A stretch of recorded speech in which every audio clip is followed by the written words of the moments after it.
Hello, I'm Dr. Michael Robertson. I'm the Chief Executive Officer for Covenant Health Partners and Covenant ACO. Covenant Health Partners is our clinically integrated network of physicians. These are physicians that about 50% of whom are employed directly by Covenant Health, but the other 50% are just independent physicians who are closely aligned at with Covenant Health.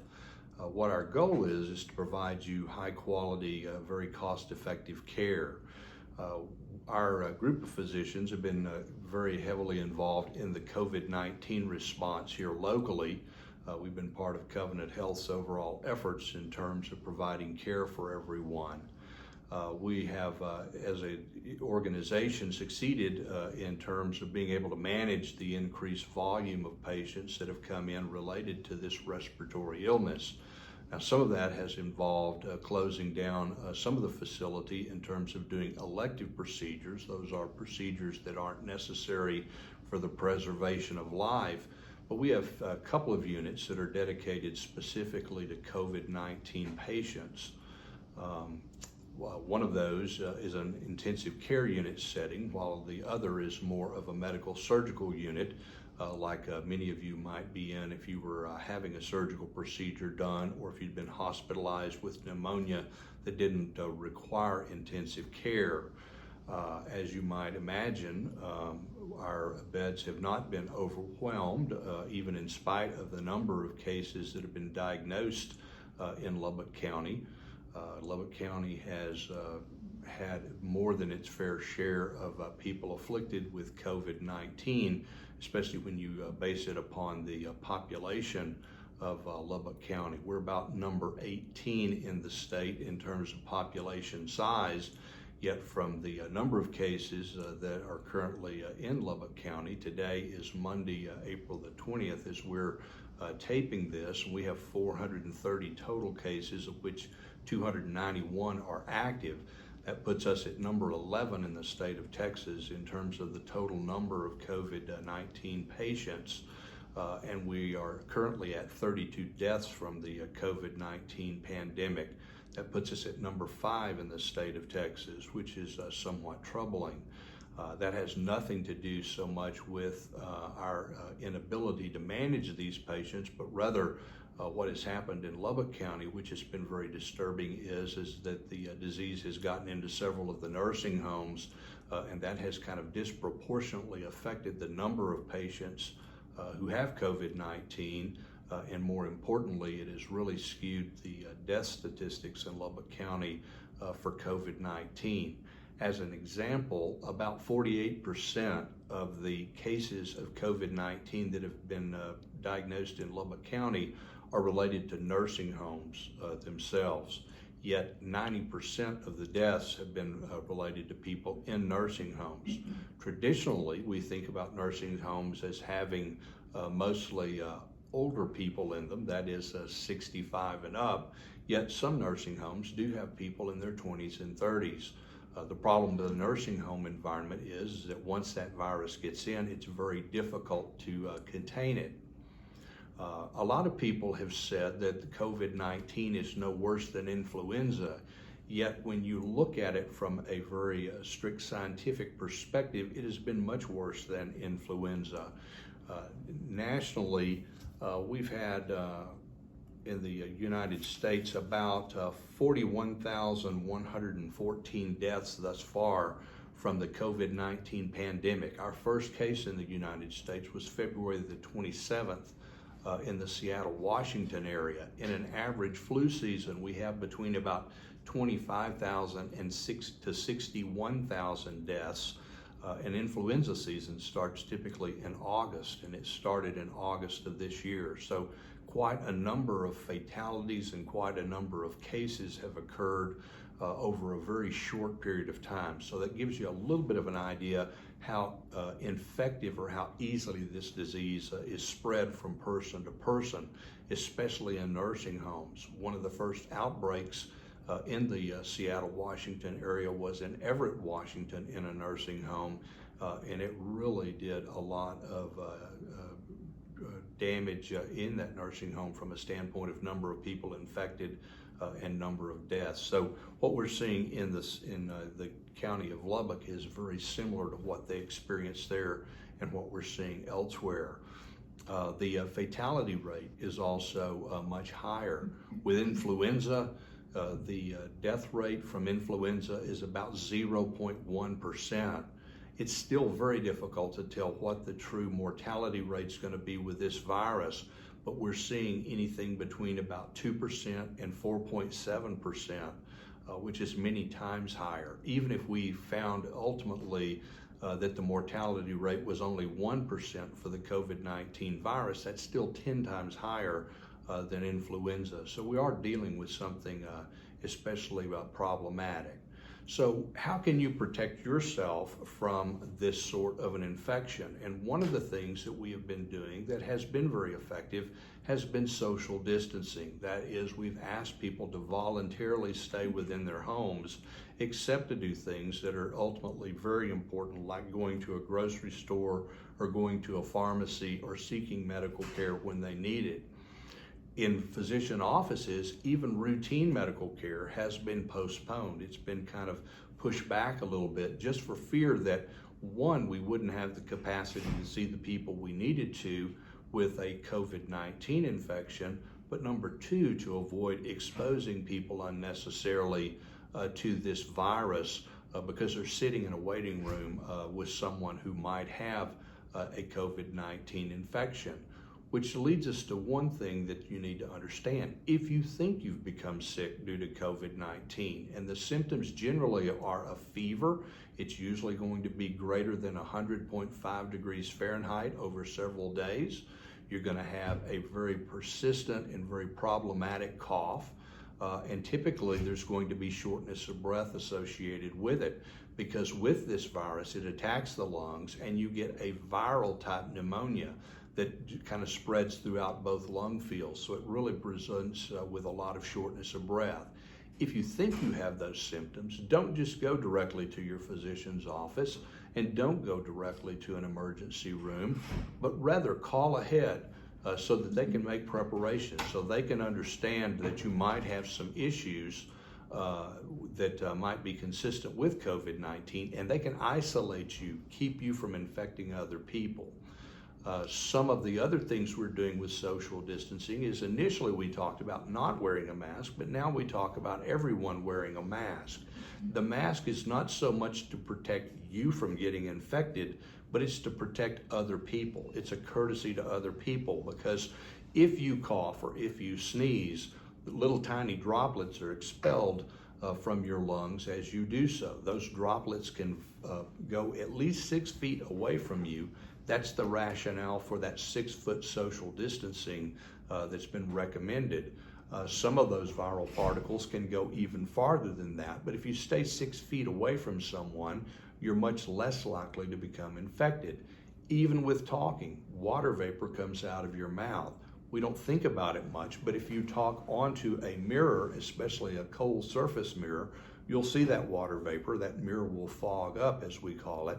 That illustrates that water vapor that's there. If you have an infection with COVID-19, or if you have an infection with influenza or another respiratory virus, that virus is going to be present in that water vapor.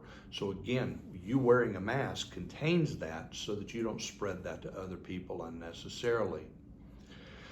The best advice that I can give you in terms of trying to reduce your risk of getting this virus is to stay socially isolated. Again, if you're over age 60, the risk of you not doing well with this virus is very high, because many of us over the age of 60 have different sort of what we call comorbidities or other disease states that make us much less likely to do well. If we were 65 or even 70 and had no chronic illnesses, then we would have a better chance than if you're 65 or 70 and you have some diabetes, or you have some underlying chronic obstructive pulmonary disease or emphysema, or if you have some sort of immune compromised state, or if you're on some medication like Remicade or one of the other medicines used to fight lupus or rheumatoid arthritis, that puts you at an increased risk of not doing well. So staying away from people that might bring you that virus is very, very important. Be sure that you practice good hygiene within your home. Disinfect substances or surfaces that might contain that virus. Viral particles that are in water vapor can fall on tabletops, on light switches, on doorknobs, and that virus can stay there for many hours, and subsequently you can become infected. In fact, one of the more common ways for viral infections, including influenza and COVID-19, to be transmitted is people cough in their hands, they touch a doorknob, you come by later, you touch that doorknob, you pick up that viral particle, and you rub your nose, you rub your mouth, you rub your eyes, and the virus can gain entry and then cause an infection. So being very attentive to using things like Lysol or Clorox wipes to wipe off countertops within your home, to wipe off doorknobs, to wipe off light switches, things that can be touched by you or by other people, is a very good way of trying to minimize your risk of getting infected. It does not live all that long on cardboard and paper. It can stay there for a while, but we don't think that the virus can be transmitted so much that way. But certainly granite countertops or Formica countertops, it certainly can stay present there.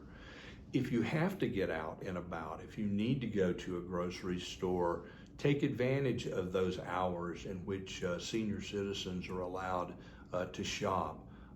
Many of the local supermarkets, United for instance, is limiting the number of people that can be inside the store, and that's a good thing because you can stay separated from other people. Wear that mask when you're out in public. When you get home, the first thing you need to do is to be sure that you wash your hands.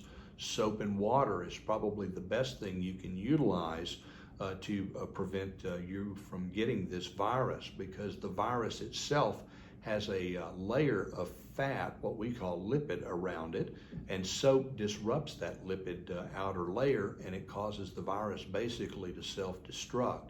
So washing your hands for 20 seconds with soap and water is a very, very good mechanism for decontaminating your hands. If you want to use a Purell or one of the other hand sanitizers, that's certainly acceptable. But it needs to be about 70% alcohol in order to be effective.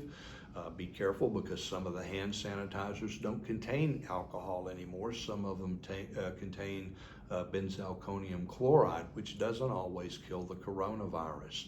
So again, just regular soap and water is very effective. When you bring groceries home, certainly some of the canned goods and some of the plastic bottles probably ought to be wiped down with a Clorox wipe and left to sit out to dry. You don't want to wipe them and then just immediately dry them, but let that film of chemical that's in those wipes air dry, because that will help decontaminate that. Again, I don't think you have to be that concerned about paper goods, but certainly some of those other products you need to be careful about because you don't know how many hands have actually touched those. I think it's been rather remarkable that we've only had one known case of a worker in a grocery store who has tested positive for COVID-19. And I think that's testimony of the very scrupulous hygiene practices that have been put into place in terms of our local grocery stores and in terms of making sure that their employees don't come to work sick. So those are some of the things that I think you can probably do to help minimize your exposure to this virus and to minimize your getting sick. Again, if you think though that you have become sick, don't wait. Call early. Call your healthcare provider and ask for advice. Tell them what your symptoms are. They may tell you that they don't think you have anything to worry about, but they may ask you to call them every day for a while. Take your temperature fairly frequently and see if you think that you've got an elevated temperature. But certainly if you have some fever, or if you have chills, or if you have body aches, you begin having cough or if you begin having shortness of breath associated with that, you very much need to call your healthcare provider and ask for advice about what you need to do. They may ask you to be seen, but again, they're going to isolate you as soon as you get to your office. Some offices are asking people to wait in their car until they get ready to see you, and then they bring you in through maybe a different entrance than through the traditional waiting room entrance. Again, trying to minimize the exposure that you might have with other people sitting in the waiting room who might not be ill, and they don't want them to become ill either. Let's talk for a moment about Covenant Health and its capacity to handle this crisis. Again, we have plenty of bed space. We have a space that's dedicated for patients that have COVID-19. They're separate from the general population as a whole. We have more than adequate numbers of intensive care unit beds, and we have more than adequate numbers of ventilators available should they be needed. Thus far, with our social distancing policies, we've been able to blunt that curve so that perhaps the total number of patients isn't any different than it would have been otherwise. But instead of having a huge spike in cases that would overwhelm the capacity of Covenant Health to provide care for those folks, we've kind of trickled it out a little bit at a time so that our ability to handle these folks has not been overwhelmed. Thus far, we've been able to keep our caregivers safe. We've had plenty of personal protective equipment to provide security for those folks and to prevent them from becoming sick. Now, that said, it's not been without a lot of struggles. We've worked very hard to try to obtain masks and gowns and face shields, a big plastic shield to go in front of the face of those folks who are having to work directly, closely with folks that are infected with COVID-19. To that effect, Covenant Health has been very proactive in terms of making masks and in terms of making some of those face shields and cranking those out at a pretty good rate. What can you do to help us in our efforts? One is to stay safe, try not to become sick. If you do become sick, trust that we will be available and able to provide care for you. If you want to help, though, in terms of helping us provide first-line masks for caregivers like myself who are not every day directly involved in patient care, we have a template on our website, and you could also call the main number 725-0000 and obtain some information as to how you might be able to sew and to make some masks for caregivers to use. Again, those are the same sorts of masks that we've asked you to use when you're out in public. Again, not to protect yourself as much as to protect your fellow man and to be courteous to your neighbors so that you're not infecting them. These masks are fairly easy to put together, and anyone who is able to sew ought to be able to put some of those together. We would very much appreciate all of those efforts that you might have in that regard to provide us with many of those masks that we can utilize. The advantage of those cloth masks is they can be washed and they can actually be laundered over and over again, unlike the paper type masks that we've relied on previously. Those can only be used a certain number of days and then they get dirty and they have to be thrown away. We've tried to recycle masks as much as we can and refurbish them, but only about 40% of those, or about 4 in 10, come back and are usable. But that's the nice thing about these cloth masks, is they can be utilized over and over and over again, and you can utilize them over and over again. Those mask templates have a little pouch on the back side of them, that is the side that fits to your face, and there are certain filters that we can put in there that provide our healthcare workers an even higher level of protection that they would have with just the cloth mask alone. So those are some things that you can really do to help Covenant Health in terms of providing for those folks that are on the front lines, providing care for our friends and our neighbors in this community. So it does provide you an opportunity to do your part for us. In summary, what I would say once again is that the COVID-19 crisis is still in full-blown tilt here. We don't think that it's going to peak out until probably the early part of May. We still see a steady increase in the number of cases per day and the number of active cases, and unfortunately the death rate continues to go up. All the things that we can do together collectively by social distancing, staying in our homes, being careful about who we invite into our homes, and being careful about cleaning, being very fastidious and disinfecting surfaces is a very wise thing to help reduce the number of cases in this part of the world. Together, though, I think we can beat this virus. We will probably see another resurgence of it in the fall, and we could even see another episode of it in August. But again, I think as a community, and certainly from a standpoint of Covenant Health, we're well prepared in terms of being able to deal with that, and we will do that with your help. So we appreciate all the things that you do for Covenant Health. We're here to take care of you. We're here to provide for you. We're going to continue to do our best to keep you safe and to take care of you when you do become ill. Thanks.